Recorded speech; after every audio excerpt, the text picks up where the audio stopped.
edhe u kënaqa me të dy lajme fantastike, një nga Rama edhe një nga Berisha. Rama ka thonë sot që në çdo vend ku diqen pyet, s'do të ketë leje ndërtimi për 30 vjet.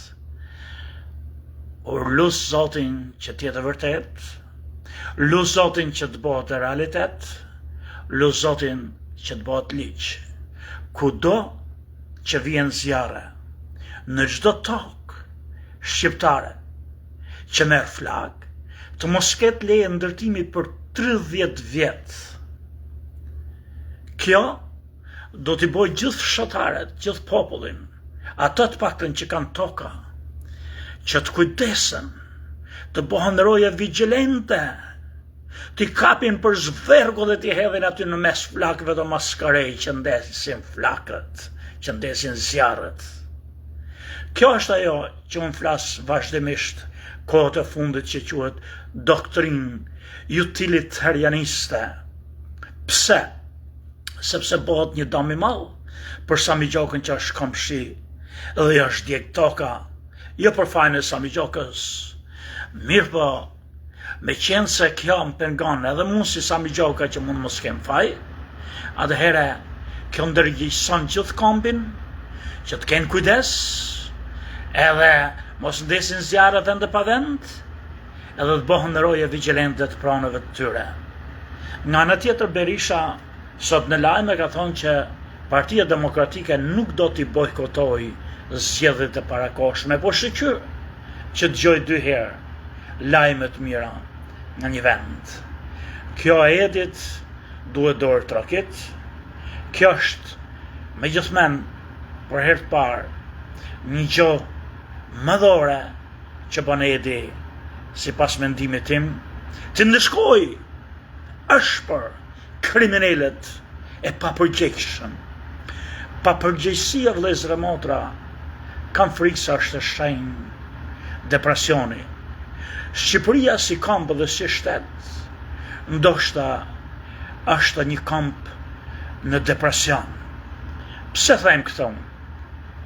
E them këtë se unë mbaj mend, kur isha në ushtri, në Sazan, kam pas një periudhë depresioni, e ndjeva veten izolum, jo se isha në ushtri, por se s'kisha një librari ku të lexoja, nuk kisha mundësi të dilja, për shembull, të shkoja në një redaksi, të shoja ca vjersha, po të kisha qenë tokën e madhe në një përbotim, e gjanët të tjera, dhe ky depresion që një transformim përkeq, nuk kisha asnjë lloj dëshire për pastërtinë, higjienën personale, t'i laje rrobat çdo ditë. Për shembull, vinte ati im 2 herë në ditë, vinte me ndrosh 2 herë në ditë, vinte nga puna në drek, shkonte me këmishën e korosme në punë, edhe vinte në drek, edhe ma e mend që nëna ime i kishte bë gati këmishën tjetër, që mas dreke vishte këmishën tjetër, se mos ishte dirësit, mos ishte zhubravos, edhe i kthe në punë, punon të atje si llogaritar në fshat, ama i donte edhe pantallonët, edhe këmishën gjithmonë të korosme, pa edhe një, si thonë rinkull ajo, rrudha e vogël. Pra, kjo pa pastërtia, se kur isha unë i vogël dhe shkoja në Tiranë kryesisht, kisha dajen atje Dajamidin, shifje ma i mend një pastërti që arall e shef në qytetet e Amerikës ku ka vende ku jetojnë të varfërit zezakët, nuk ka pastërti, as ku ka Latin nuk ka pastërti, por aty ku jetojnë e snafët ka gjithmonë pastërti. Kjo tregon ata, pra nuk hidhen letrat vend pa vend. Në Shqipëri, kur isha unë i vogël në qytete, ishin kudo këto koshat i varnë në përshtylla, shtyllat e dritave të ndriçimit, edhe çdo njeri e hidh atë bishtin e cigares me si e fikte me kujdes atje. Mi për vitet e fundit filloi një papastërti, një papërgjegjësi e madhe. Edhe kjo kishte të bënte se vitet e fundit, edhe jeta në komunizëm pati një lloj arronje të standardit, nuk ishte më as popull I gëzum, nuk ishte më as dyqanet plot, nuk ishin, edhe pra me të erdhi edhe kjo depresioni, edhe kur vjen depresioni, vjen papërgjegjësia, vjen mos kujdesja, vjen mos kokçarja. Kur erdhe unë në Amerikë, më mend, edhe po ecnja me një shoqen time, kishim dalë nga puna, Diana nga Letonia, edhe më dha një çmçekiz ajo. Edhe më mend që unë hapa atë çmçekizin, edhe hodha letrën tokë anësh.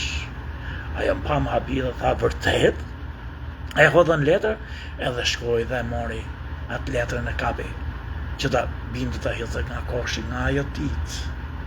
Kur Sami Gjoka nuk ka guxu të hedhë, qoftë edhe një gjithë për të ketë për shembull një kem ndorë një e zemnjë që smajon, se s'ma buri lule ndorë, për të zemë të ma një trëndëfile edhe një gjithë për të pus pa dashje nga I bishti lestari që quhet e dega, kërceli që ka lulen, që s'mund ma I kurrë, se nuk ma në buri lule ndorë, nuk të ma nuk do hidhje poshtë. Por kjo s'është kulturë që e fitova aty, e rifitova, ne e kemi pas, ne kemi qenë popull më kulturë. Unë ma mend kërë rrita, ishe I vogël, ma mend plakët në përfshatra, I kishin këta njerëzit të shpit që s'ishin bo grumbull akoma, se cili largë njëri tjetërit, e kishin atë trinën e oborit, I themi ne, edhe e kishin 20-30 metra largë nga dera e shpis, edhe ishte prej dheu, dhe I fort, edhe mirënin këto s'kishin, nuk ishin I bonin në gjeneshtra, I bonin këto fsheset, po e fshinin nga atje të dera e shpis, e deri poshtë, e marrin akull të pasë, lulen nga dy anët, gjithë llojet e luleve. Ka ardhur kjo mos kokçarje. Pra është depresion.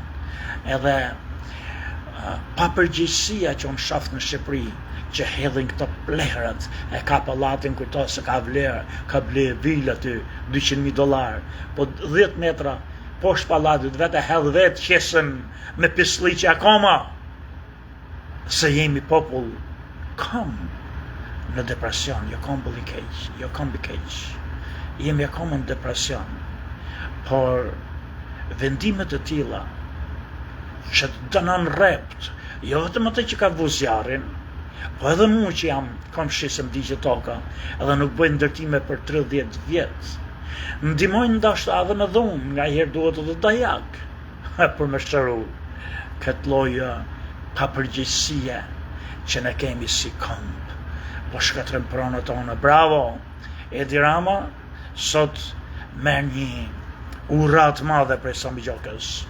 Bravo dhe qoftë, edhe pse kjo do të marrin qafë shumë njerëz pa fajshëm, që I digjen pyet, I digjen tokat, jo për fajin e tyre nga maskaret komshit.